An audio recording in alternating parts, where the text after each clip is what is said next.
এটা 2009-এর প্রাথমিক শিক্ষকদের দক্ষিণ চব্বিশ পরগনা জেলার একটা প্যানেল। এটা দীর্ঘ ডিসপিউট, দীর্ঘ জটিলতা ছিল।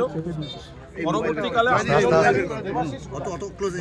আন্দোলনকারী ওনারা যোগাযোগ করেন এবং ওনারা নিয়মিত যোগাযোগ রেখেছিলেন।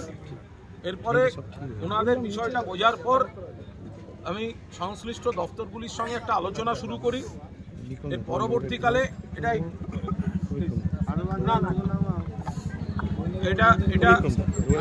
মোট শূন্যপদ ছিল 1834।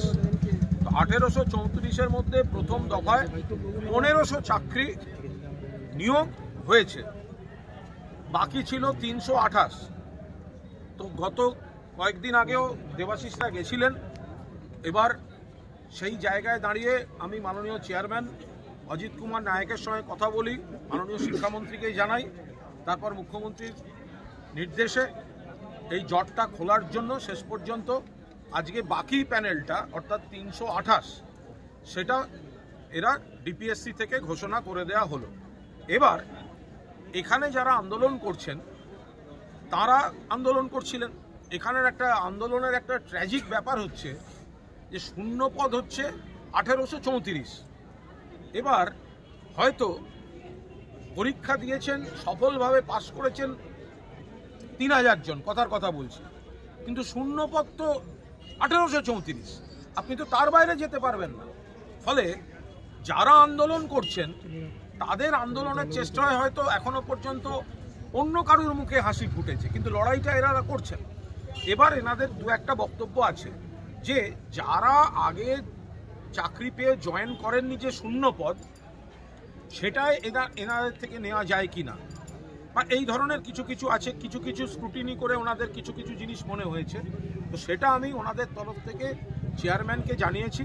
চেয়ারম্যান জানিয়েছেন ওনাদের ডেপুটেশনটা দিলেই এ বিষয়ে তিনি তার ল অফিসারদের কাছে পাঠিয়ে দেবেন, লিগাল ডিপার্টমেন্টে পাঠিয়ে দেবেন। আইনের যদি বাধা না থাকে তাহলে খোলা মনে গোটা বিষয়টা বিবেচনা করা হবে। ফলে আজ আমরা অনুরোধ করেছিলাম ওনারা ধর্ণা এবং অনশন তুলে নিন। অনেক যন্ত্রণা নিয়ে তারা অনশন করছিলেন। ওনাদের যন্ত্রণার প্রতি পূর্ণ সহমর্মিতা জানিয়ে এক ধাপ সরকার পুরো প্যানেলটাকে কমপ্লিট করেছে। এবার তার ফাঁকে যেগুলো রয়েছে সেগুলো নিয়ে ওনাদের যা বক্তব্য আছে ওনারা ডেপুটেশন দিলে পরবর্তী ধাপ আলোচনাটা তখন শুরু হবে। এই জটটা একটা সমাধান হলো, আপনাকে অনেকে ধন্যবাদ জানাই, কিন্তু বাকি যাদের রয়েছে তাদের কি জটটা কিভাবে?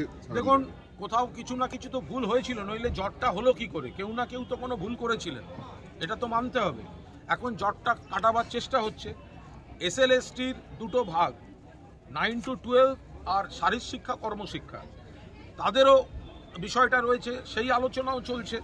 এবং সেই আলোচনা গতকাল SL/ST শারীর শিক্ষা কর্মশিক্ষা যারা ডেপুটেশন দিয়েছিলেন, যারা কথা বলেছিলেন, তাদের গোটা বিষয়টা এবং SL/ST 9 to 12 আমি অনারেবল এজির সঙ্গে হাইকোর্টে গিয়ে তাদের বক্তব্যগুলো আমি এজি সাহেবের কাছে জানিয়ে এসেছি। বাকিটা তো আইনের বিষয়। আমার সঙ্গে আজ মাননীয় শিক্ষামন্ত্রীরও কথা হবে, তিনি খবর রাখছেন কত তাড়াতাড়ি নিয়োগগুলো করা যায়, কিভাবে জট খোলা যায়, সেগুলো আবার কথা হবে। ফলে আমরা আশাবাদী যে আইনের যে জট চলছে, এবং দুর্ভাগ্যজনকভাবে অপ্রয়োজনে কিছু মামলা করে যে নিয়োগগুলো আটকানো হচ্ছে, কীভাবে কোর্ট থেকে সেই আইনের জট খোলা যায় সে চেষ্টা চলছে। বিরোধীদের বক্তব্য যে এটা তো একটা সরকারি প্রক্রিয়া, আপনি তো সরকারের লোক না, সেক্ষেত্রে সরকার কেন এই বিষয়টা আসছে? আমি আন্দোলনকারীদের লোক, আর ডিপিএসসি চেয়ারম্যান হচ্ছে সরকারের লোক। কোনো অসুবিধা আছে কারুর? লক্ষ্যটা হচ্ছে এদের মুখে হাসি ফোটানো, লক্ষ্যটা হচ্ছে যে জট ছিল জটটা খোলানো।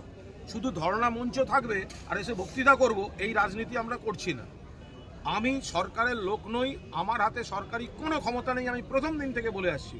কিন্তু যে আন্দোলনকারীরা আমার সঙ্গে যোগাযোগ করেছেন এবং যাদের লজিকে, যাদের যুক্তিতে আমি একমত হয়েছি, আমি একজন রাজনৈতিক কর্মী, সাধারণ নাগরিক হিসেবে সরকারের কনসার্ন ডিপার্টমেন্টগুলোর সঙ্গে আমি সেতুবন্ধন করছি। এতে যদি বিরোধীদের গায়ে জ্বালা ধরে, তাদের গায়ে আমি বড়জোর বলতে পারি ইচগার্ড বলে একটা মলম আছে চুলকানির, তারা সেটা মাখতে পারেন, কিন্তু আমি এই চেষ্টা করে যাব।